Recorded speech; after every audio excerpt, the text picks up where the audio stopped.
Testing, testing, testing.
Shalom, shalom. Great to see you. Hi, David. Hi, Naomi. Hi, Ed and Lisa. Hi, Dahlia. Shalom, Akiva. Hi, Barbara. Hi, Rob. Hello. How's everybody doing today? Doing good. Awesome. Awesome. I'm excited to be back with all of you. Wonderful to get together virtually and study a topic that most people think is depressing, and we are going to try to make an upbeat conversation. I see everybody has bottles of scotch already at the table near them. Amazing. Just kidding. Just kidding. Coffee, water, it's all good. All right, my friends, we need to do a quick poll. If you can find the chat box here, I'll put a word in so everybody can find their chat box. On a scale from 1 to 10, how much joy is the rain giving you these days? 10 being super joy, 1 being you could do with a break. How much joy is the rain giving you? A 6. I see we got a 5. Yucky rain, -5. There we go. I love that answer. A 5. There's way too much agreement in this class. We need some extreme opinions. 5. We need some shouting.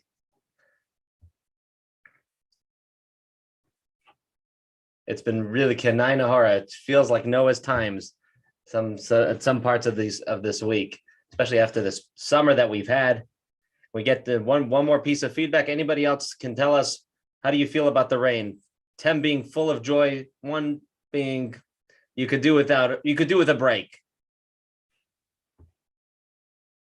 All right, we got another 5. Amazing. L'chaim, my friends. Hopefully near your computer it's dry, and we will enjoy a class that will keep us warm, inspired in the face of any floods of anti-Semitism or anything the like that may come our way. L'chaim. We are at lesson 2 tonight. Lesson 2 of this 4-part series about anti-Semitism. Last week, we started off talking about regulating ourselves, conditioning ourselves with the issues that anti-Semitism brings with us. Because the truth is that if anti-Semitism was something that was purely an intellectual exercise that most people kept to themselves, there wouldn't be so much for us to be anxious about. But the reason why many people have negative feelings that they struggle with, anxiety and others, anger, as a result of anti-Semitism, is because most of the time anti-Semitism comes to a boiling point every so often, in so many different societies and variations, and people get hurt, and there's loss of life, and there's damage, and there's pain, and there's trauma.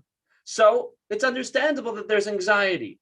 And we spoke about a few different perspectives Judaism gives us about having trust in God, doing what's naturally responsible, like having security in our shuls, but at the same time remembering that this is, we can for the first of all, we need to just work on ourselves, being relaxed, knowing that we are going to continue to be here. We are going to see this through. We've seen this through, and we will continue to see it through. And we can look at if we can look at the chain of history that we are part of, we can see that what has brought us the most eternal or perpetuity, the greatest staying power, is being proud of our Yiddishkeit and making that a priority. So that's what we discussed last week, and we took a look at Esther, Queen Esther, how she, on one hand, did go through the natural steps. She had to engage in diplomacy. At the same time, she did some crazy spiritual things to bring God's blessing in.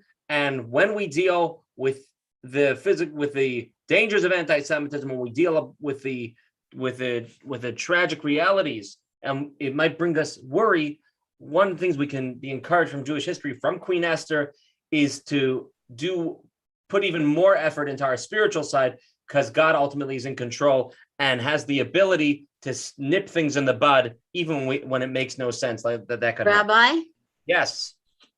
my Hebrew name is Esther, and Rabbi Televatensky gave it to me. I forgot. What a beautiful name, and so apropos for our Rabbi Levatensky did it. If Rabbi Levatensky gave you that name, it's double power. Rabbi Levatensky is one of a kind. Alav Shalom. God bless him. God bless his soul. So what are we going to talk about today? There's still so much more to deal with. Last week, we spoke about conditioning ourselves. Now we're going to talk a little bit more about anti-Semitism itself. We're going to start off talking about three things. First of all, we're going to reflect on the fact that anti-Semitism is ancient. It's old. It goes way back. Like we said last week, there's few things as old as anti-Semitism and anti-Semitic jokes. Like one more, because we have to share at least one more joke. So there's this Jewish fellow on the train, and he's sitting next to an anti-Semite, and this anti-Semite just can't hold himself, and he starts grumbling. He says, "You Jews, you guys sunk the Titanic." He says, "What? We sunk the Titanic? It hit an iceberg." He says, "Iceberg, Goldberg, it's the same thing." So anti-Semitism goes way back. We know this as we're going to take a look and study what we can to work with the issues of our day. We have to remember that this is something which has been on for a while. It's not a new problem, so there's so much we can learn. Number two, anti-Semitism is absurd. It is always mishuggah. It makes no sense. There's so much illogical, irrational things that come along with that package. And we're going to talk a little bit more about that. And finally, which is really extension of the second point, is that anti-Semitism is contradictory. People tend to be anti-Semitic for contradicting reasons. And even though some of those people that espouse these values may be, so to speak, educated, somehow people manage to live a contradiction. So when we talk about the nature of anti-Semitism, we have to realize what we are dealing with. We have to, in order to be able to get Jewish perspective, it's really important for us to be able to first get a sense of we're dealing with something that makes no sense. And this is not going to be a question of a logical solution that we can provide, because the whole problem makes no sense. It makes as much sense as this fire hydrant in the ocean. It's just so many of the things are absurd. Now I got to tell you, I believe very firmly that as Jewish people, we have no business reading Mein Kampf or other anti-Semitic writings. There's no positive benefit almost always from reading this stuff, from exposing ourselves to some of the hurtful, harsh writings that exist from some of the most evil people in history and others. But we are, just to get a taste of what I'm talking about how old and how old the absurdity is, we're going to read two texts just to give you a flavor. Some people connect anti-Semitism with Christianity, but it's much older than Christianity. Take a look at this text from somebody whose name I have a hard time pronouncing, Tacitus. Tacitus writes a story that we're going to read on page 48, text number 1, and something tells me that most of you are going to start thinking that there's some odd similarities to to a Jewish story you're familiar with. I'm sorry. Oh gosh. Okay. There's an odd similarity to some of the things we've heard about in one of the most famous Jewish stories in the Torah. So let's do this. Join me on page 48, text number 1. Once during a plague in Egypt, which caused bodily disfigurement. Okay, we'll stop right there. Plague in Egypt. Give me a thumbs up if that sounds familiar to you. Plagues in Egypt. Okay. So King Bocharis, I don't know how to pronounce it. Forgive me if I'm pronouncing it wrong. I got a thumbs up. Okay. Approached the oracle of Ammon and asked for a remedy. Whereupon he was told to purge his kingdom and to transport this race into other lands, since it was hateful to the gods. So the Hebrews were searched out and gathered together. Then, being abandoned in the desert, while all others lay idly and weeping, only one of the exiles, Moses by name, warned them not to hope for help from gods or men, for they were deserted by both, but to trust in themselves. This is incredible. The Jews regard as profane all that we hold sacred. That is probably true. On the other hand, they permit all that we abhor. They first chose to rest on the seventh day, but after a time they were led by the charms of indolence to give over the seventh year as well to inactivity. Sounds like Shabbat and the Shemitah year. The other customs of the Jews are base and abominable and owe their persistence to their depravity. For the worst rascals among other people, renouncing their ancestral religions, always kept sending tributes and contributions to Jerusalem, thereby increasing the wealth of the Jews. Again, the Jews are extremely loyal towards one another and always ready to show compassion, but toward every other people, they feel only hate and enmity. So this is a text that's older than Christianity, very, very old text. And here we see how ridiculous, I mean, if knowing our own Jewish history, this is a spiel on perhaps something remotely close to the Jewish people leaving Egypt, but in such an awful and absurd way. And it says a lot of things which are just simply not true. Now, I want to move on a little bit further in Jewish history. You've probably all heard of a fellow named Josephus. Josephus was originally Jewish, and he ends up joining the Roman ranks. Now, he has a very interesting story, and we assume much of what he writes to be very true. And he in his writings depicted a lot of what we know about the destruction of the Holy Temple. And even though he joined the Romans, he had still a certain strong feeling trying to help the Jews. And this is one of these instances where he saw ridiculous things that were going out in order to promote hatred of Jewish people that he was trying to stand up against. And you'll see exactly what I mean when we read text number 2 on page 50.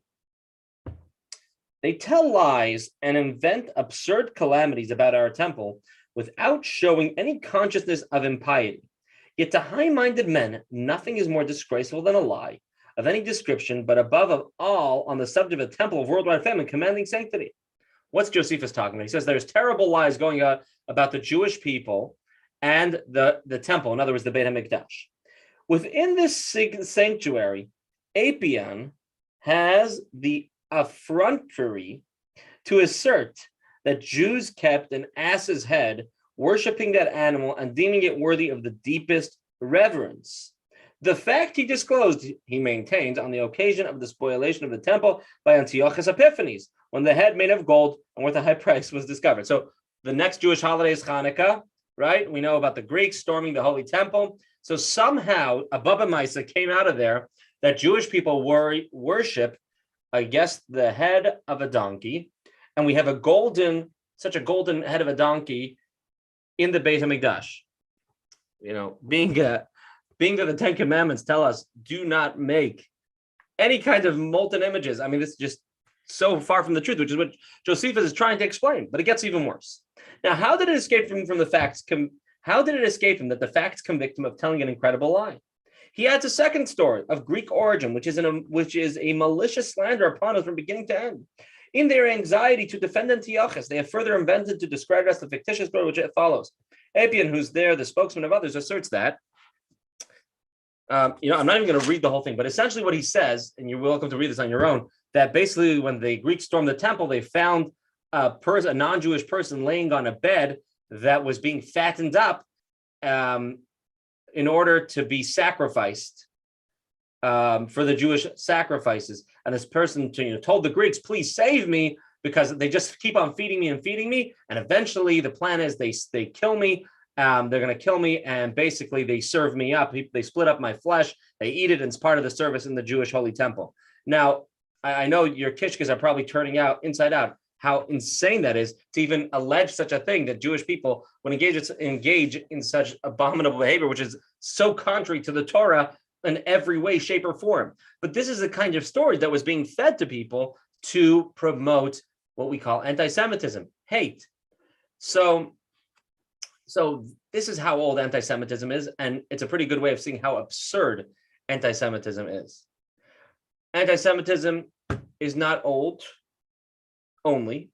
There's a lot of recent anti-Semitism. If you are comfortable hitting the chat or opening up your mic for a moment, can you give an example of something that you think of about a more recent example of anti-Semitism? This is no right or wrong. We could even disagree with each other, just to hear what people are feeling these days. What are certain complaints that go out about Jews that promote hate? Anybody? Jewish space lasers. Space lasers.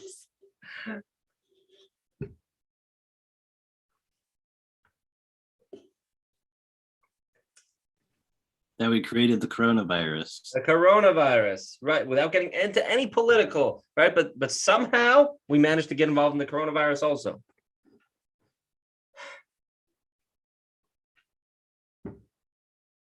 Anybody else want to grab a mic or a chat? No worries if not. One thing we can find is this incredible level of contradictions that exist to this very day. On one hand, people say, oh, those lazy Jews, they're just parasites. They live off everybody else's hard work. On the other hand, they're so shrewd and smart and businesslike, and they control the businesses and the banks, and somehow they're making a lot of money, and they're wealthy. They're obsessed with money and gold. It's like they tell this joke about two Jewish beggars. They walk by a church and they see a sign in front of the church, $100, convert and win $100. So Isaac and Yankel, the two Jewish beggars, old Jewish beggars, Isaac says to Yankel, $100? It's amazing. I'm in. I'll be back. Wait for me outside. I'm gonna go in and get this $100. So Isaac goes in, and an hour later he comes out. So Yankel says, "Do they really give you the $100?" And Isaac looks at him. You people, it's all about the money. So right. One hand we're parasites, we're lazy. On the other hand, we somehow are shrewd and make a lot of money. We rip off the non-Jews. We hate the non-Jews. We've been rejected by the gods. A little further back, I mean, the amount of blood libels that would go around about Jewish people when Jewish people are it's so anti the Torah, to eat animal blood, let alone human blood.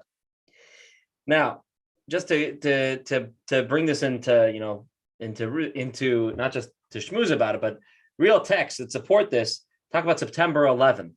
Again, I realize. Okay, let's go to text number 3, page 53.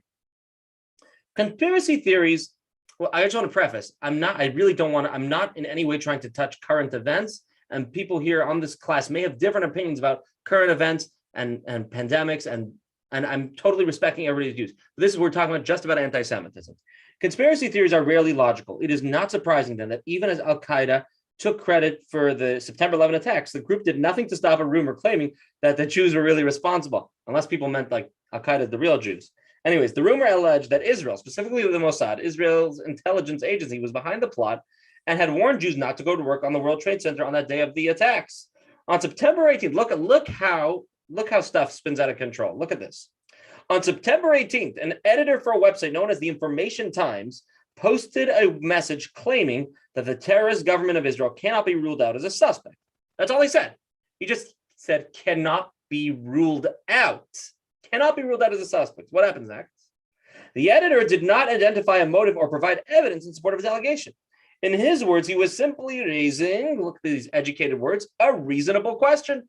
It's just a reasonable question, that's all.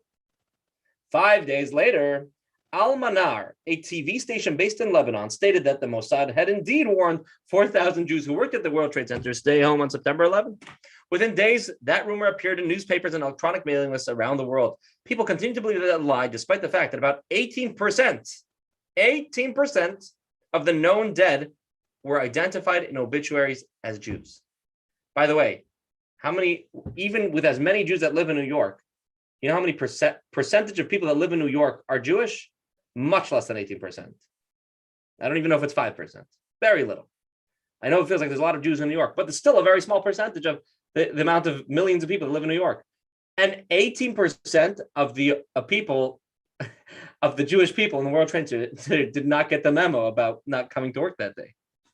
So we're expounding a little bit on this because in order to deal with anti-Semitism, we have to realize how it makes no sense. So we can't even think about internalizing some of the complaints against us because it is such Baba Mises. But I'm not finished. Back in the times leading up to the Holocaust, in the Warsaw Ghetto, there was an incredible Jewish leader. His name was Menachem Zemba, the rabbi of the ghetto. Some of you may have heard of him. An incredible leader who tragically was killed by the Nazis right after the Warsaw Uprising. Now, even though he was offered opportunities to leave the ghetto, to escape, he felt it a responsibility to the community, this giant community of Warsaw, to stay with them and to lead them. There's a heartbreaking book called Shilos Uchuvas Migehenim. I think it's called Questions and Answers from Hell, where basically he's answering, halachic questions in the hell of a situation that they were in. What do you eat when your choices are bacon and shrimp? I mean, I don't know, just like crazy questions.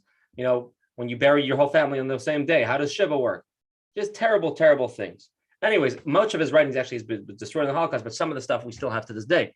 So he, in his writings that we still have, he writes a little bit about anti-Semitism. Text number 4. Here we are. Text 4, page 54. There are those who seek to identify legitimate causes for the hatred of the Jews. However, reality has shown that there's no legitimate reason. Anti-Semitism has no justifiable cause. The haters simply chose to hate God's people. This is demonstrated by the fact that Jews are hated. I think maybe this will speak to a lot of us.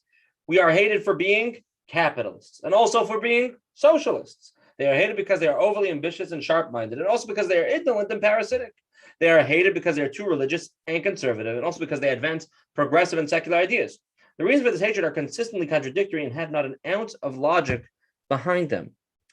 So, in many different societies, and even in our America, when you look at the political sides, if you go to the extreme of either side, unfortunately, you will find extreme anti-Semitism. Unfortunately, thank God a lot of us don't have to deal with this on a day-to-day basis like the way that our Bubbies and Sadies dealt with it in Nazi Europe. But there is an extreme anti-Semitism that exists on both extremes of the political arena, even in our own country.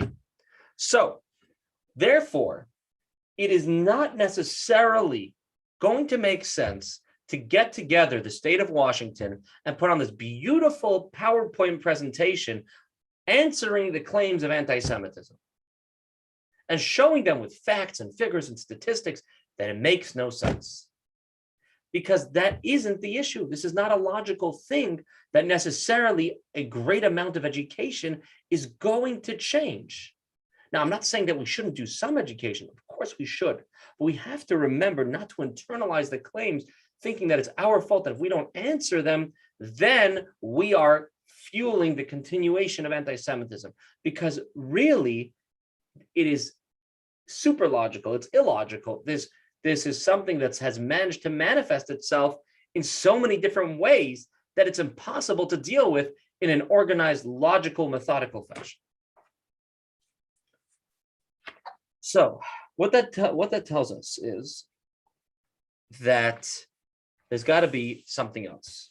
Rabbi, Yes. in today's time, one of the reasons Jews are hated so much is because of jealousy and fear. The population is jealous of the Jews and they fear them because they feel that they can do better than them. Dahlia, I think you're onto something. You are onto something. Well, let's talk about that soon. I want to just quote this from Devorah Lipstadt, who we said is a professor at Emory University. She studies anti-Semitism. This is what she does every day for years and years. So in her book, she writes like this, text number 5, page 56. It is hard, if not impossible, to explain something that is essentially irrational, delusional, and absurd. That is the nature of all conspiracy theories, of which anti-Semitism is just one. Think about it. Why do some people insist that moon landings took place on a stage set someplace in the American West? Despite the existence of reams of scientific and personal evidence to the contrary, they believe this because they subscribe to the notion that the government and other powerful entities are engaged in vast conspiracies to fool the public.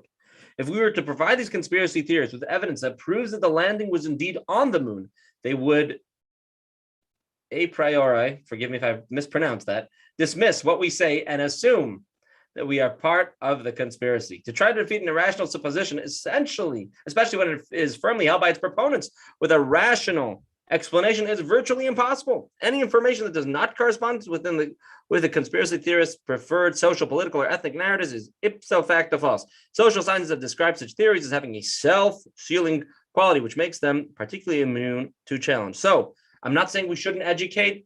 We shouldn't try. Some cases we can make change, but we have to realize that there's a much greater issue that education is an incomplete fix for. I also want to just mention something. Did you ever think about where did the name anti-Semitism come from? It's such a cultured, beautiful name, anti-Semitism. Like, it's almost like, anti-communism, anti-fascism, anti-Semitism. Like, something that deserves a placard at the table that I'm the expert on being an anti-Semite. Where did that term even come from? Let's take a look. It's just important to know where stuff comes from. Text number 6, page 57. Mar Wilhelm, German writer, political theorist, and agitator. In 1879, Mar founded the Anti-Semites League, the first organization. Listen to how sophisticated it sounds. An organization devoted exclusively to promoting political anti-Semitism. Mar's organization reflected his secular racism, which existed inconsistently alongside his religious anti-Semitism. His self-proclaimed goal was to free Christianity from the yoke of Judaism. Mar coined the term, it gets even better. He coined the term antisemitismus. It's Latin. It's so sophisticated and educated, this term. Anti-Semitism, which for him denoted a secular racial hatred of Jews. He used the word anti-Semitism to make Jew hatred seem rational, sanctioned by science, and polite. It really blows you away because Jewish people, we have a word for it in Hebrew. It's called rishus, being evil. Hating someone for such an illogical reason, it's evil. Hating people to the point that you can excuse stealing, destroying, traumatizing, hurting them, that's what we call evil. That's just pure evil. And that's what we've called it forever. It's rishus. It's just pure evil that exists in our world. The polite term, we used it, we called it outsmarting antisemitism, this course, but really we should know that antisemitism is a vulgar term. It's really a vulgar word because it's almost trying to dress up a real awful existence in our world. I don't know if any of you saw this, but at the conference in New York of Chabad rabbis, which I've shared different clips of. I shared one clip last week's Thursday night clip. I shared one in my email last week. At the grand banquet, there was an incredible presentation by the rabbi of Novosibirsk in Siberia. I don't know if you saw it. Give me a thumbs up if you saw that clip. Okay. So besides Redalia, I think most of us didn't see it, and I'm going to show it. I'm going to share it. It shows you how crazy anti-Semitism is, and how if anti-Semites would only realize what they might be causing, they might have double thought that. Take a look at this. Novosibirsk, this was Siberia. Now, when I was growing up, oopsie, what did I just do here? What's it called? Siberia was a place growing up that, that's where my grandparents, that's where they were exiled to. Even as a kid, there was no Chabad rabbis there until we grew up a little bit older.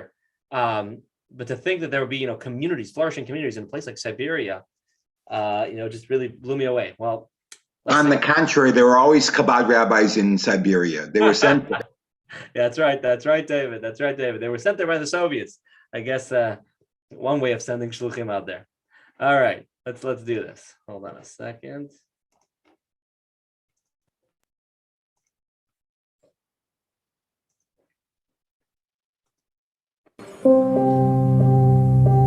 מאז שהייתי ילד הרצתי שליחס, שלוחים, וחלמתי להיות שליח.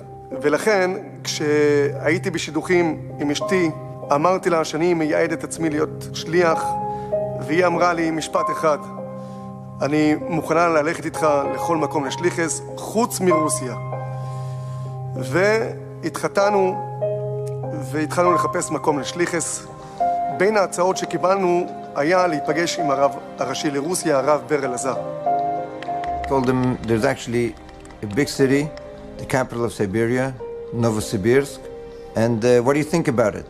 So his first reaction was, it's not for him, it's not for his wife, too far, too cold, too complicated, no community. ואז הוא הציע לנו רעיון, הוא אמר, תקשיבו, אני מציע שתיסעו למקום, תהיו שמה, ואז תגידו את הלא. The Rabbi always told people, Leisanyan, to look into it. So look into it. Who knows, maybe actually it's going to excite you.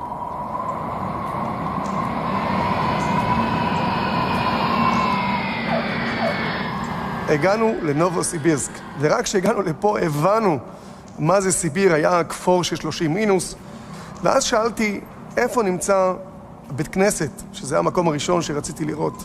מה שאני רואה, בניין שהוא מת ליפול, מקום משכנם של כל ההומלסים של נובוסיבירסק, ושירותים בדלי בחוץ.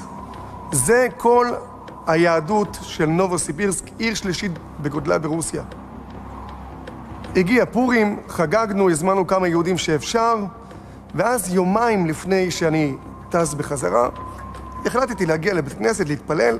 אני פותח את דלתות בית הכנסת, חשכו עיניי. פוגרום בבית כנסת.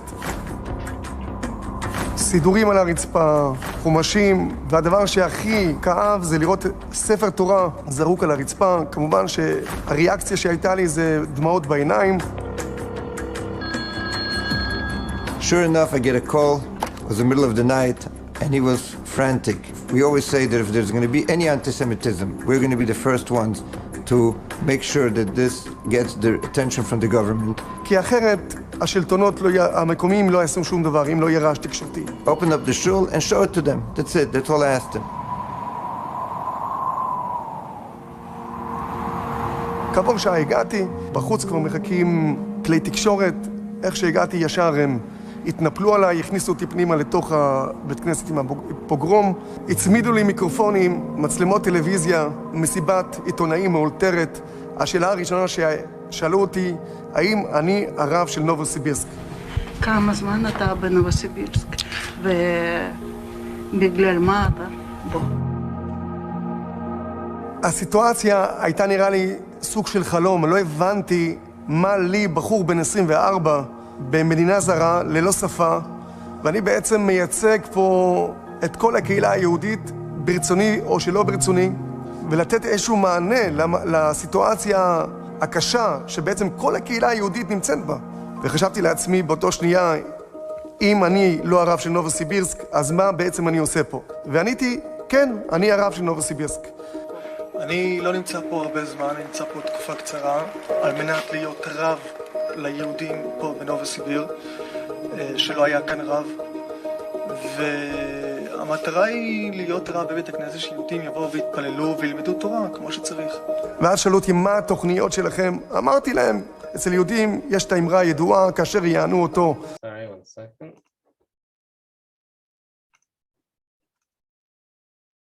כן יפרוץ.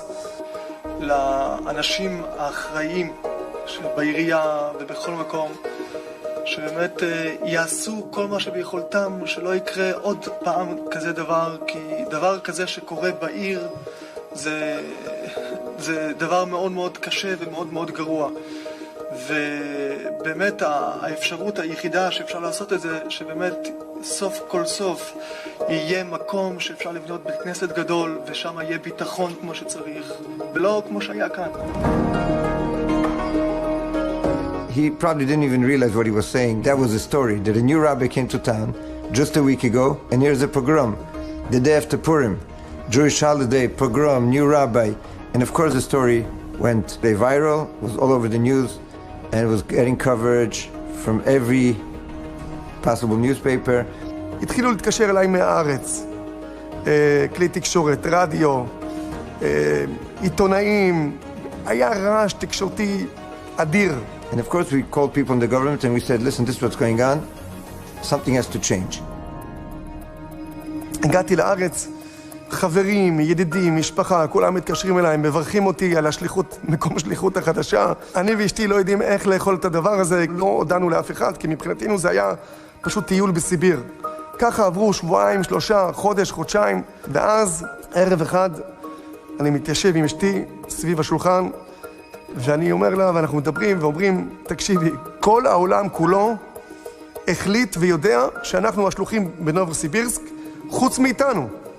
וככה החלטנו שאנחנו יוצאים לשליחות בנובוסיבירסק.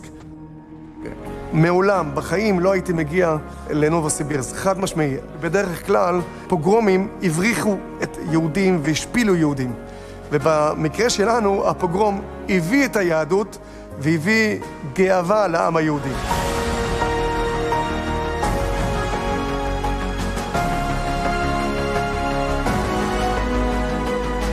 תוך כמה חודשים הרגשנו כמה החום היהודי, האור שאנחנו מביאים לעיר, באמת מאיר את היהודים, את הנשמות שלהם. מאות יהודים התחילו להגיע לקהילה, התחלנו בפעילות ענפה, שבתות, תפילות. אותם אלו פורים שעשו את הפוגרום, אם הם היו יודעים מה התוצאה של הפוגרום שהם עשו אז, הם בטוח היו חושבים פעמיים.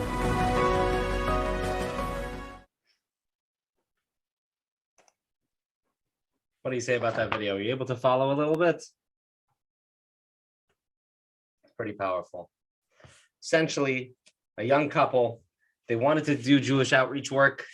They won't play anywhere in the world except for Russia. Somehow they met the chief rabbi of Russia. This is when he was still very young.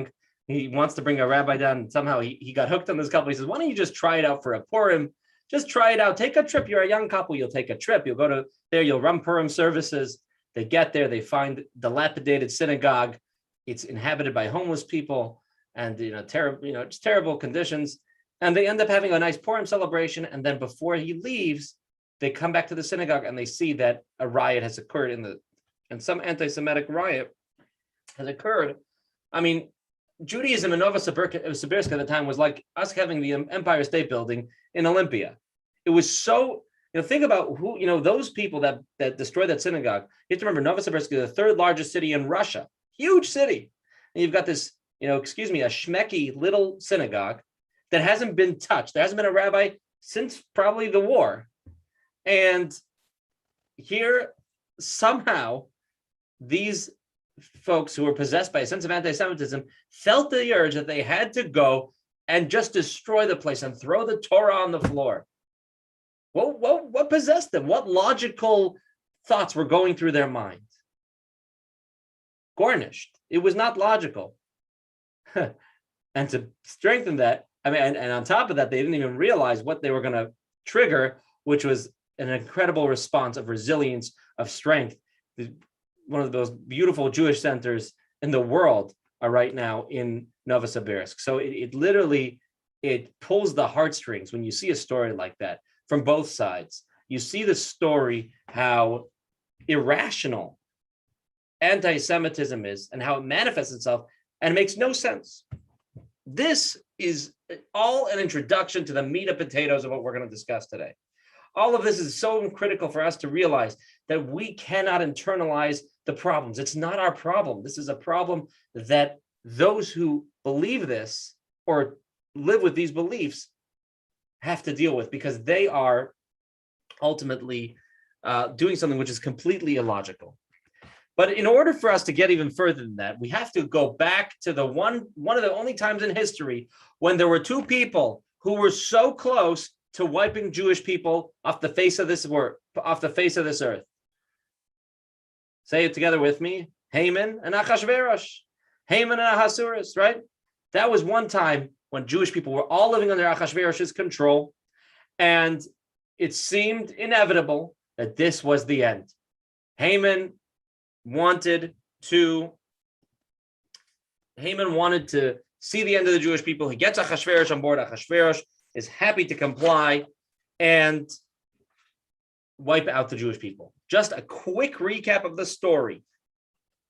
When Haman is rising up in rank in Achashverosh's kingdom, and he goes to Achashverosh, the king Achashverosh, and he says, please, there's a nation amongst your people that they behave differently than everybody else. They stick out. They're so different. Please, I'd like to pay you 10,000 silver coins or silver talents of money, some form of money that they use at the time. And this is written in the Megillah. I'd like to pay you 10,000 of them. Give me the ability to go ahead and wipe out the Jewish people. And Achashverosh says, keep your money. I don't like them either. Get rid of the Jewish people. So there's a decree sent out, and the Jewish people are about to be wiped out. And then ultimately, Esther comes to the rescue together with Mordechai. Let's take a look at a parable the Talmud explains about the story. And we're going to take this apart, and I think everybody is going to be pretty empowered and inspired and find meaning as we unpack the message behind this piece of Talmud. Text number 9, page 61. Join together with me. Let's read this together. We can use a parable to gain insight into the respective positions of Achashverosh and Haman. They are similar to two individuals, one of whom has a tall mound in his field, whereas the other has a ditch in his field. The owner of the ditch mused to himself, I wish I could buy the tall mound to fill up my ditch. The owner of the mound said to himself, I wish I could purchase the right to dump my mound into his empty ditch. Not long afterwards, the two met. The owner of the ditch said, sell me your mound. The owner of the mound said, take it for free. You'll do me a favor. What an odd metaphor. And what is this even adding to our understanding? If anything, maybe this just confused the whole story. What is this story with the ditch and the mound? So imagine you have a field, okay? Imagine you own a field, and the landscape is beautiful, but you have this mound of dirt that ruins the landscape. You just want to get rid of this mound of dirt. You don't know what to do with it, though, and you don't know how to get rid of it. Meanwhile, your neighbor has got a landscape, but he has a different kind of problem. He's got a ditch. Now, a ditch doesn't ruin his vision, because it really, peripherally, it looks pretty good. Now, he doesn't like falling into that ditch. So, if the two of you partner together, you have a good solution. One fills the other one's ditch. This ditch and this mound is actually, the Talmud is trying to teach us, it's actually two forms, two ways anti-Semitism manifests itself. There's the ditch kind of anti-Semitism, and there's the mound kind of anti-Semitism. What am I talking about? It goes like this. When the world was created, this world was a very material place. There was very little spirituality, goodness in this world. Think about the generations that led up to the flood. 8 Adam's times, Noah's times, right? The world somehow gets stuck in this terrible cycle of behavior. And even to the point that God says, I'm going to destroy the world, right? And there's a flood. And then you have people like Abraham, Isaac, Jacob, they're holy people. But for the most part, this world is a place that's physical, that's where people engage with worldly affairs. There isn't much of a depth to this world. When the Jewish people the descendants of Abraham, Isaac, and Jacob, they get out of Egypt and they come to Mount Sinai. Mount Sinai is a dramatic change of affairs for this world. It's the first time that a godly presence, so to speak, descends on a mountain. Imagine this. Until the giving of the Torah, it was pretty much two separate things. There was spirituality, godliness, purity, and that was kind of removed from this world. And then this world was a very mundane physical place. The Torah, the giving of the Torah, came along with a mission for this world. It taught the world that there is a purpose. The reason why we are here is not just to be able to sustain ourselves, to live lives, eat food, keep our family safe and secure, and keep going. But there's a greater mission about making this world a better place. And we've discussed this at length in certain other classes. But Judaism teaches that everything changed dramatically by the giving of the Torah, where all of a sudden there's a sense of purpose. There's a vision for this world that over the years, as we make good choices, we are collectively making this world a better place. Now, what happens is like this. At the giving of the Torah, which was primarily a communication with Jewish people, you have a universal code, but of the 7 Noahide laws, if you were familiar with it, there are certain mitzvahs in the Torah, like don't kill, don't steal, which Judaism teaches is universal for all people. And then you've got the bulk of the mitzvahs, the bulk of the mission, so to speak. It seems to be directed to the Jewish people to be involved in making this world a better place. So what happens is Jewish people tend to differ than non-Jewish people in many ways. Now, this is not across the board, but it's happened a lot, and people notice the difference. And there's two ways that we can be different. One way is like a mound. Sometimes we stick out like a sore thumb. We dress differently, we act differently, we behave differently, different holidays. The whole world is doing one thing, and we have to do fakert, we have to do the opposite. We stick out like sore thumbs. It's just the way of life we've been used to as part of following the mitzvahs. And even though we're not observant, many of us are not fully observant, what we tend to have different things that make us stick out. I mean, take a look at this yarmulke. It just makes you stick out like a sore thumb.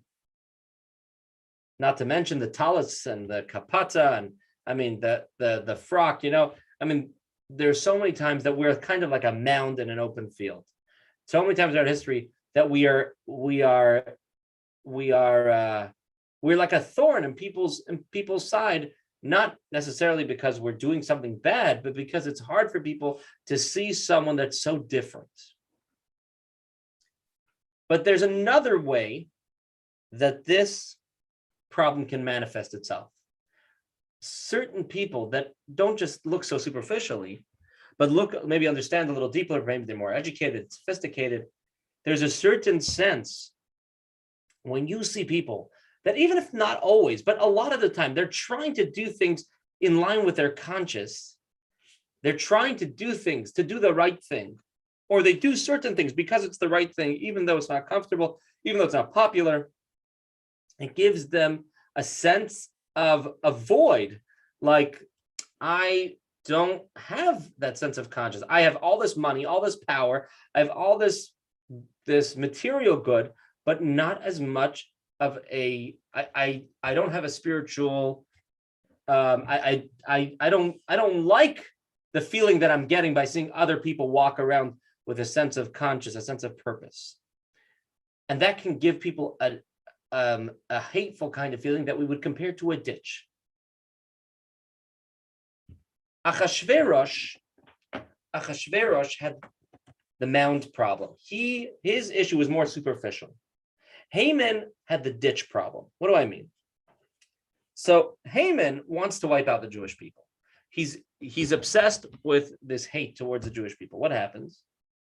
He wants to get Achashverosh on his side. Achashverosh is the king. Achashverosh is the ruler.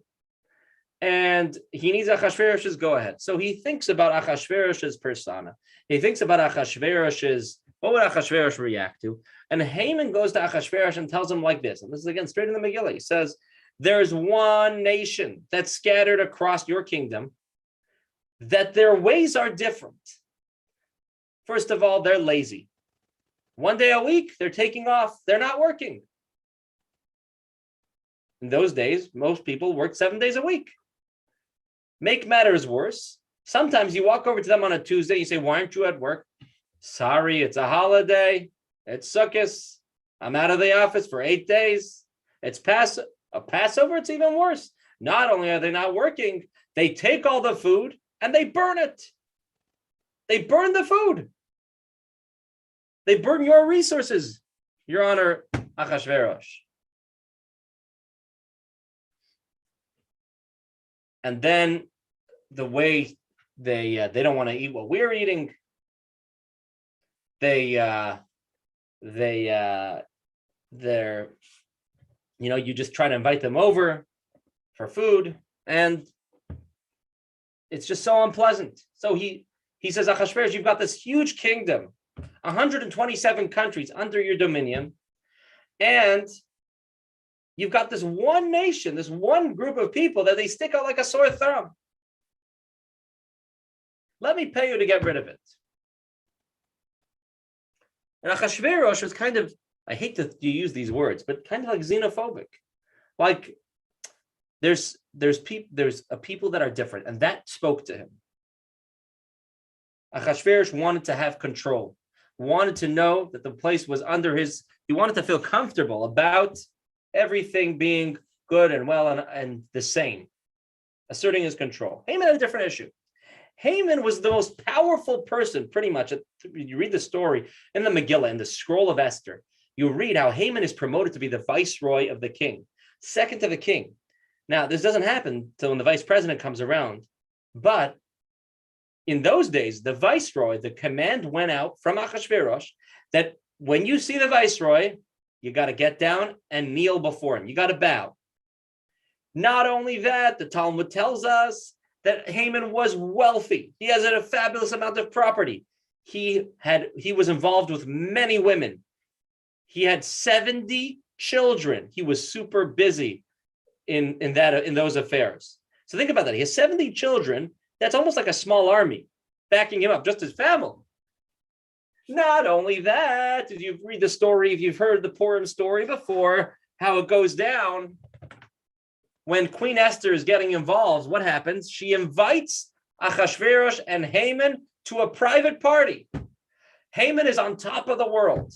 Haman has been invited to a private dinner with just the king and queen. It's amazing. It's amazing. And then all of a sudden, he leaves the palace. This is exactly how the story unfolds. He walks out of the palace and he sees Mordechai. Mordechai is at the gate, because Mordechai was also a pretty high up advisor in the king's court. He's standing there at the gate, and he doesn't even look his way. He doesn't bow. And Haman's reality comes crashing down. Why isn't Mordechai bowing? By the way, there's been an executive rule from King Achashverosh that when you see Haman, you got to get down on the floor and bow out of respect. Why isn't Mordechai doing that? Why? Because Mordechai knows that the Torah tells us we don't kneel before any human being. We only bow down to God, so to speak. We only pay our respects to God. And even though Mordechai realized how powerful Haman was, and when you get Haman mad, that could be your end. Mordechai realized that a sense of purpose, his soul's responsibility, was more important to him. Do you know how mad Haman got when he saw Mordechai with a sense of conscience, a sense of purpose, that he wasn't nervous by Haman passing by. He didn't kneel down. He didn't boo. He didn't blink. You know what Haman does? The Megillah tells us. Haman gets home. He gets home to his wife Zeresh, and he says, Zeresh, I've got so much power, got so much money. I've even been invited to dinner with the queen and the king. But nothing, it's the cholzeh einenu sheveli.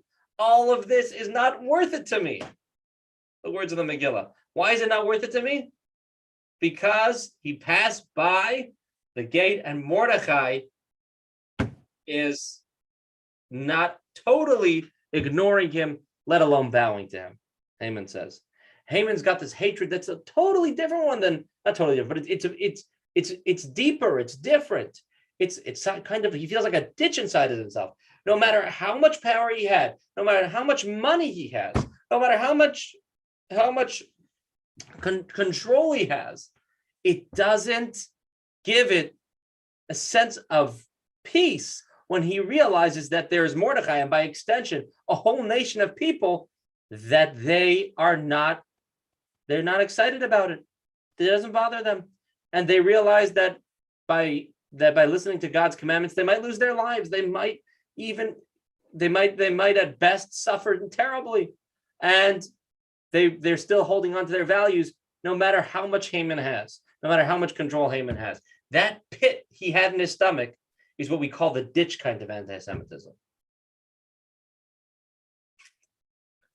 Let's read this quote from the Megillah. Join me on page 63, text number 10. Haman told them, he's talking to his wife and his kids. Haman told them about his magnificent wealth and his many sons and how the king had promoted him and advanced him above the other officials and royal courtiers.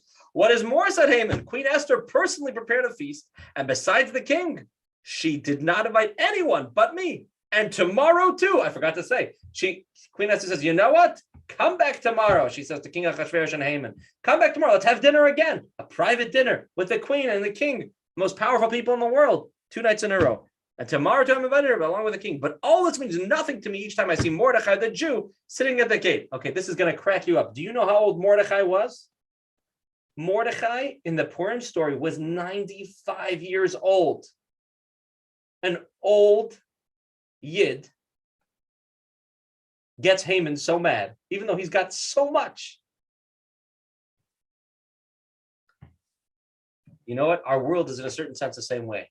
Our world, we are, in the end of the day, as much as we try to move away from this, and again, I'm not going to across the board, but we do get very busy with money, with land, with power, with control, with elections, that this stuff gets us roiled up. We are really, really concerned about it. Power. And seeing people that are totally disregarding the system is what got Haman Meshuggah. The sense of ethics, the sense of a purpose. I got to tell you, I hate to do this, but I'm going to give you a quote from Hitler. It goes like this.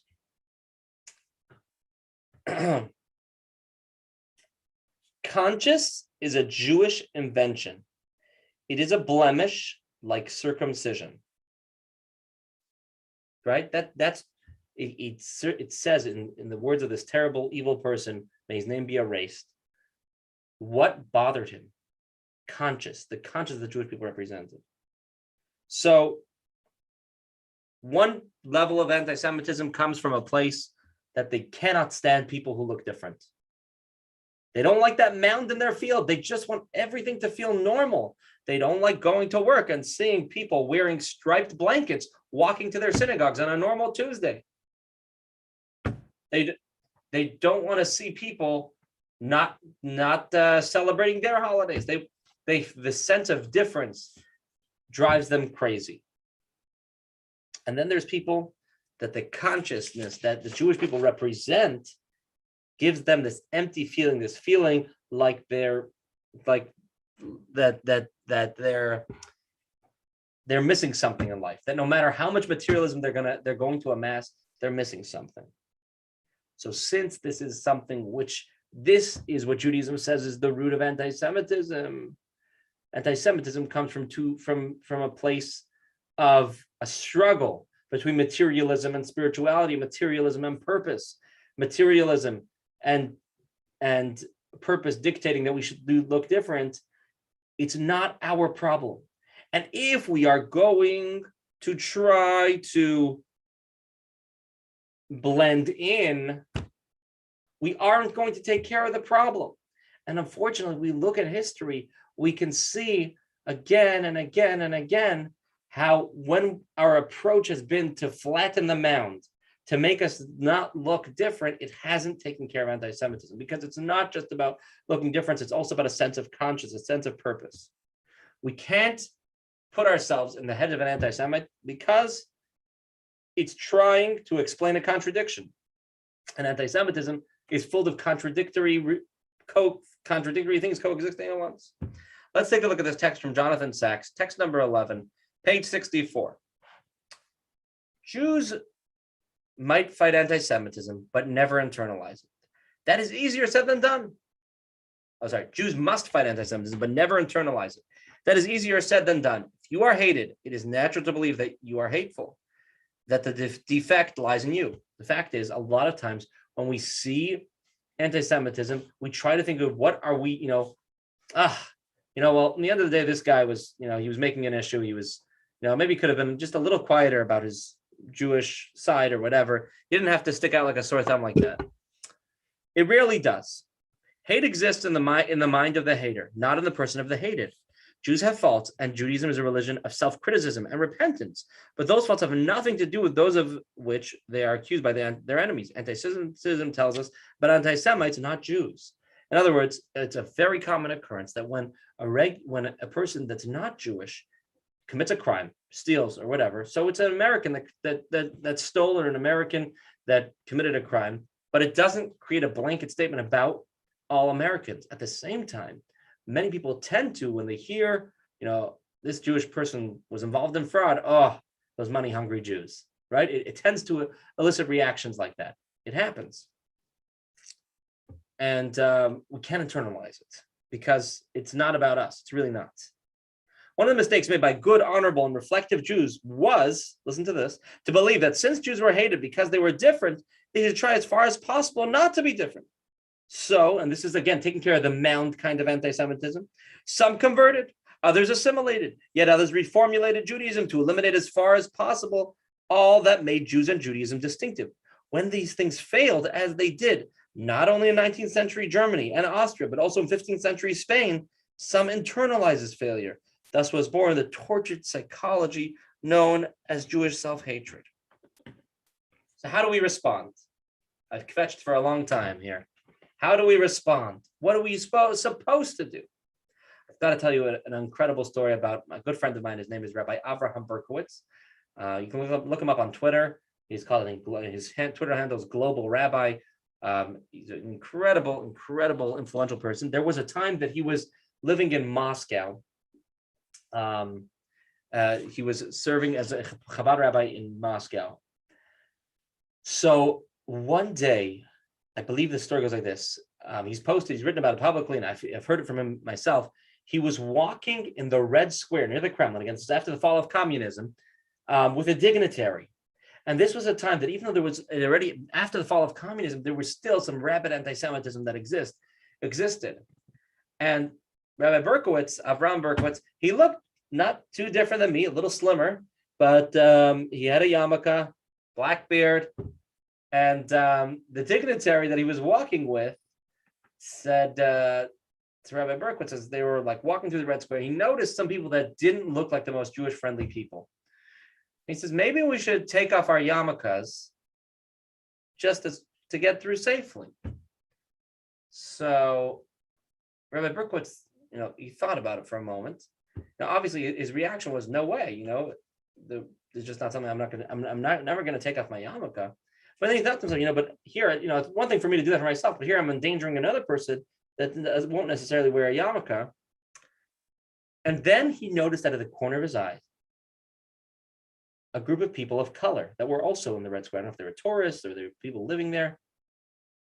And he said to this fellow, he said, when those people will be able to change the color of their skin, I will take off my yarmulke.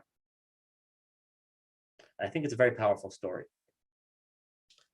Because if we try to flatten the mound, change the things that make us different, make ourselves blend in, we're actually making it harder for other minorities. We're making it harder for other minorities to exist and be safe. It actually is worse for other minorities when we don't stay strong as Jewish people.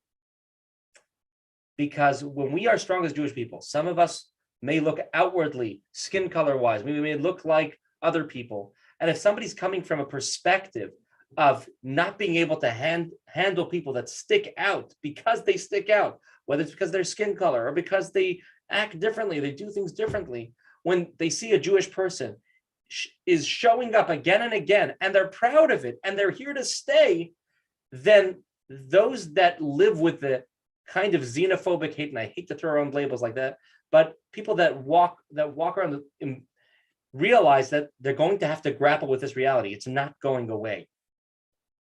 But if we allow ourselves to go away, to hide our outward Jewish expressions, it makes it harder for anybody who does stick out. Everybody has the right to exist we all have the right to exist in America, so to speak, even though a lot of us are different. We're very diverse. Some of us may look different, some of us may act different, and we have a right to exist and to exist peacefully together here. If we hide ourselves in fear because we are feeling this sense of hatred towards the fact that we can be a mound, then it's really not doing a favor for society.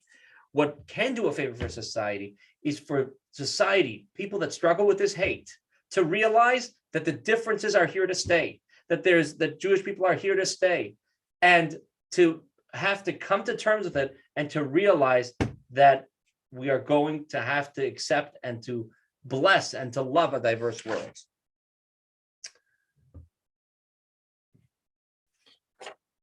I want to jump to text number 12. This is hilarious. You may have heard of the famous Rabbi Dr. Abraham J. Twersky, who unfortunately passed away this past year, an incredible Jewish psychiatrist and a trailblazer for mental health in the United States and in the Jewish community, as well as just being an all-around inspirational and good person. So here's a text from one of his books, Generation to Generation. Text number 12, page 66. Listen to this. I was once traveling on a bus, dressed in my customary garb, wearing a broad black hat and a black frock coat. A man, by the way, this person was Jewish. I heard him say this once in a talk. A man approached me and said, I think it's shameful that your appearance is so different. There is no need for Jews in America to be so conspicuous with long beards and black hats. I'm sorry, mister, I said to the man. I'm not Jewish. I'm Amish, and this is how we dress. The man became apologetic. Oh, I'm terribly sorry, sir, he said. I did not mean to offend you. I think you should be proud of preserving your traditions. Right? Isn't that incredible? Sometimes we can kind of hate ourselves for the things that make us stick out as Jews, but when we respect the cultural differences in other minorities, which is amazing that we realize that the Jewish vision is to have a very diverse world and to love and accept all the different kinds of people around us. But when we, out of fear, hide our identity, when we hide our proud Jewish symbols, when we try to stay out of the public eye, we are doing ourselves a disservice when it comes to anti-Semitism. As a matter of fact, strength, confidence attracts respect, attracts love. We can build a healthier future by being proud and just showing up again and again and again. And may want to think about it so far as Barry Weiss, the famous journalist from the New York Times, she writes in her book, text number 13, page 67. In the first 3 decades of my life, I never wore a Magen David necklace. It always seemed redundant to me. Like, why do I have to prove that I'm Jewish? Why do I need to wear an outward Jewish symbol? She wasn't, Barry is a female, she wasn't wearing a kippah. But since the Pittsburgh attack, I have worn a Jewish star pendant regularly, especially in public venues and in situations where I'm conscious of being one of the only Jews in the room. The show of pride has become important to me. I want people to know that I am unafraid. Isn't it incredible? Because of the fear, because we were being targeted, she wants to show that we are here to stay, that this mound is going to continue being a mound. This world is going to continue being different. This is the example set by Mitchell Leshner during his middle school graduation this spring in Vernon Hills, Illinois. Leshner doesn't usually wear a kippah, but the Poway shooting changed things for this 14-year-old. It was important to make a statement that we're still here, and that no matter what happens, we will still be here, he said. Isn't that incredible? So here are people that they may not necessarily always have these Jewish symbols, but specifically when they're in public, they're going to wear. I mean, I think if a person, it would be amazing for a person to work towards a place where they feel ready to wear their kippah all the time. But if you're not sure you want to wear your kippah all the time. Wear it when you're in public. Wear it when you think you're the only Jew at the business meeting. Wear it when you think you're the only Jew in the restaurant. Be proud of it. Embrace who we are, because we are going to get through whatever the painful things that are targeting us. Put that mezuzah proudly on your door. Mezuzahs ideally should go on the outside of the door, on the doorpost. Better not to hide it inside your house. Be proud of your Jewish identity. Keep that menorah at the window, those Hanukkah decorations. Don't worry about being targeted, because the stronger we are, the more people who hate realize that their hate is not doing anything. And like we saw in Novosibirsk, whoops, those haters made a big mistake. Because of their hate, they have a rabbi who ended up leading that community to build one of the most magnificent Jewish centers. You know, when we show that we are not afraid, of the mound kind of anti-Semitism, the idea that we stick out, but we embrace it and we show it, and we help teach the world that this is here to stay. Let's jump to text number 15. Haman, he played on Achashverosh's, so to speak, xenophobia. Achashverosh, when he's trying to convince Achashverosh into annihilating the Jews, Achashverosh plays on that. Haman plays on that thing. There's a nation. There are people amongst your nation. They're different. He's trying to say how the Jewish people stick out. So what does Esther do? By the way, listen. Think about the story of Purim. Esther, when she finally is dealing with the issues, she's trying to work. She doesn't try to explain to Achashverosh, come Achashverosh, let me show you this presentation here, that even though we take a break on Shabbat and every 7 years and on holidays, we're still very productive. She doesn't try to answer the questions about us being different people. She just shows up. Achashverosh didn't know that Esther was from a Jewish background. Achashverosh didn't know that Esther was of the people that he was trying to annihilate. All of a sudden, what did Achashverosh see? Achashverosh saw that the best thing in his life, he had a beauty contest of the finest women in his kingdom, and he chose a woman. The woman he chose happens to be Jewish. So the best thing in his life is actually Jewish. Just by showing up and being proud of who you are. When Esther opens her mouth and she says, somebody's trying to kill me and my people. He says, who? Like a chacham. I mean, you think he didn't know? He says, who's trying to wipe you out? She says, Haman is trying to wipe us out. My queen? You're trying to wipe out my queen? All of a sudden, when she wore her Judaism proudly, she opened up to Achashverosh about it. The problems faded away. Achashverosh says, get rid of Haman. And he ends up annulling the decree. Let's take a look at this explanation. Text number 15, it's 7071 in the English. All that Esther had to do was to prove that the conclusion presented by Haman following his arguments against the Jews, namely, that it is not in the king's interest to let them remain, that's a quote from Haman's words, was false. She told the king, it is true that this nation is, as Haman stated, a people scattered and separated among the nations. It is also true that their laws differ from all other peoples. Nevertheless, despite this, she tells King Achashverosh, you can see for yourself that Haman's conclusion that it is not in the king's interest to let them remain is not true. To the contrary, you can see that the uniqueness of the Jewish people is actually a positive quality.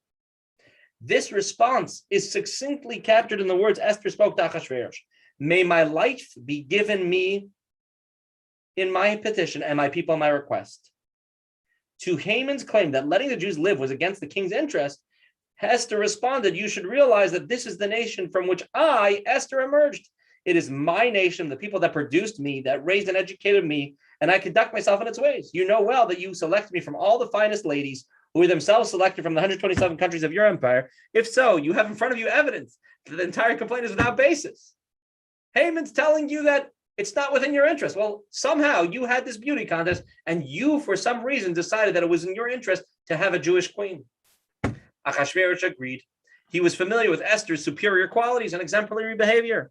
When he learned from her that her conduct was reflective of the conduct of the Jewish people, my people, he was left with one question. Who in their right mind would seek to destroy a people that produces individuals as good as Esther? It could only be an evil and dangerous person. Showing up as a proud Jew, sticking to your guns. When people see the beautiful characteristics in you, that elicits respect. wow, an amazing person. And I've told this story many times, like a broken record, but I'll tell it again because this is the perfect time for it. When Rivki and I attended commencement at Evergreen's commencement, one of the first years we lived here, second year maybe, we afterwards, families, congratulating each other, their children or relatives. Anyways, so a family's taking a picture together with their graduate, the family graduate, and there's a woman, and she turns to Rivki, who's standing right there. She says, "Do you mind holding my purse while we take the picture?" And it's pretty crazy that she just trusted her purse with whatever's inside of it to a total stranger. So Rivki was kind of taken aback. I mean, sure, I'll help. You're just handing me your purse. Anyways, she says, "I trust you. I see your husband is wearing a kamaka." Anyways, she meant to say a yarmulke, but it turns out we schmoozed with her afterwards. She's a Jewish lady she's not Jewish. I'm sorry. She is not Jewish. She's from Chicago. And I guess in her experiences with Jewish people were good and positive ones. And she had a trusting feeling being around Jewish people. So obviously, whoever she had been in contact with that was Jewish, that gave her that positive, trusting feeling, was open about it. So she knew that they were Jewish. The more we hide our Jewishness, the more space we give for people to live with these anti-Semitic contradictions as being true.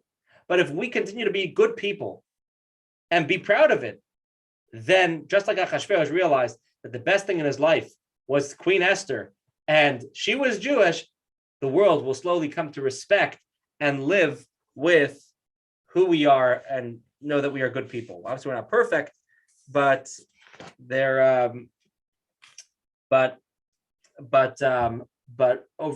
this kind of rabid anti-Semitism, this kind of unexplainable, illogical stuff will have no place.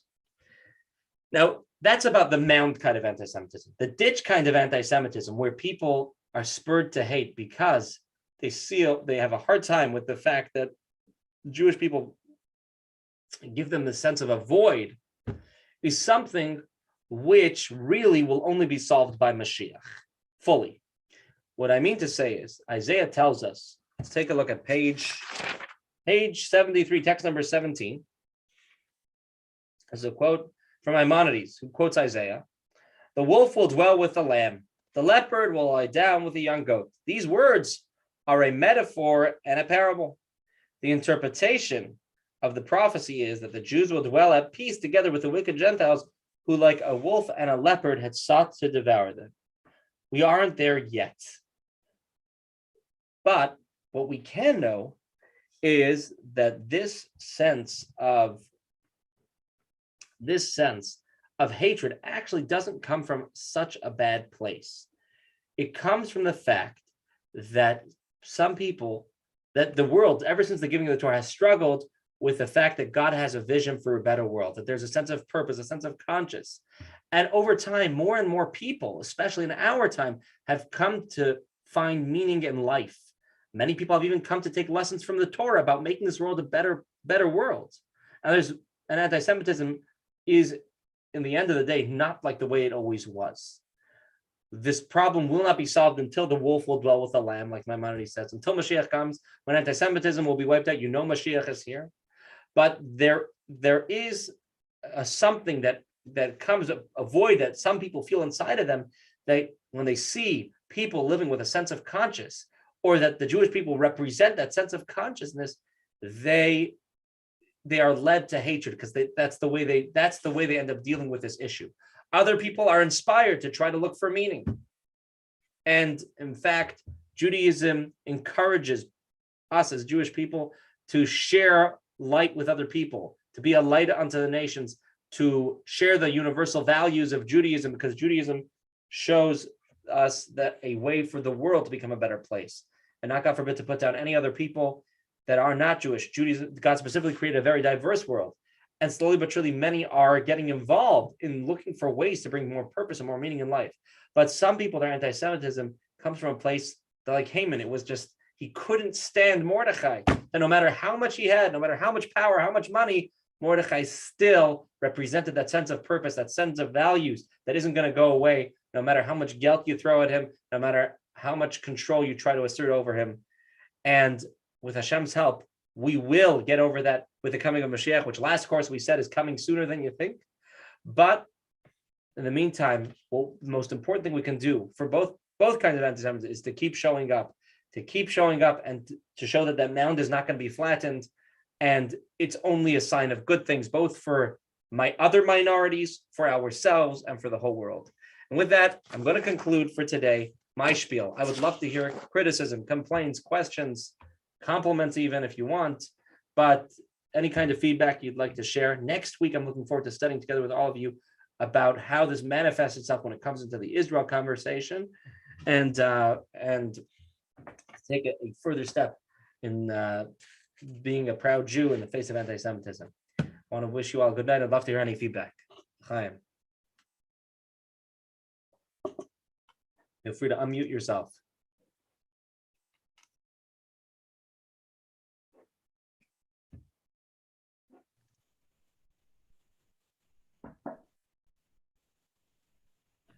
Thank you, Rabbi. Good night. Good night, John. Good night, John's daughter. Thank you. Rabbi, Yeah. Hey, Dahlia. do you not ask any that are in this? You cut out for a minute. I didn't hear. Do you not ask anybody to do any of the writing assignments that are in this? So one of the incredible things about the JLI curriculums is that they load so much incredible stuff that it would take us a good 3 hours to do everything properly. And since we're in a Zoom format, I find that the some of the assignments don't do so well for keeping the momentum up. So I'm not saying I'll never do it, but I definitely, it caused me to weigh when I prepare, which things to do, which things not to do. I can't wait till we get back till we have an in-person track. We're probably not going to get rid of Zoom ever, but Probably not. That's right, Dahlia. You're going to be good. We're not going to abandon you. But definitely, when we do things, You would like to. Chas v'shalom. No, God taught us that we have to embrace the new technology and make this Jewish learning available for everybody in an easier way. So yeah, we're going to keep the Zoom. This is a very intense subject. It is. Especially if you read all the pages. Some of the things, okay, so you know me, I read all of it. That's the best way to do it. Some of it is quite frightening. I totally hear you. Because it's something that will never go away. Do you think it will ever go away? Yes, with Mashiach. Oh, well, at that time, but I mean, as the world is. I honestly think, listening to your experiences as a child, I think things are getting better. My parents also, my father told me growing up in London, it was normal. It was just part of growing up that you would get beaten every once in a while on the way to school by non-Jewish kids. That, like, he didn't even think about it. It was just part of life. I think most Jewish kids walking to school these days don't have those experiences. No, they don't. Right? In the end of the day, I'm not saying there's no problems. There is problems and there's issues we have to deal with. But at the same time, I think we are progressively, slowly but surely getting to a better place. And hopefully that's a sign of good times to come. Oh, your message about the candles for Hanukkah? Mm-hmm. I can't light candles here. I have an electrical menorah, like the one you used to do in the park. Yes. Where you plug it in and it stays plugged in for the day, and you just torque each day you turn the bulb so that it lights up. Right. Yeah, that's what I have. Got it. And I put it in the window. Beautiful. I do. Amazing. You are a proud Jewish mound. That has cost me some really serious physical problems in occasion, but yes, I am. Oh, I've been beat up, I've been spit at, I've been, stuff like that. I have had people wish me my death because certain religions, in the history of Catholics, they were taught that all Jews were guilty of killing Christ and should be condemned and sent to hell. So lots of Jews that live in Catholic countries where the majority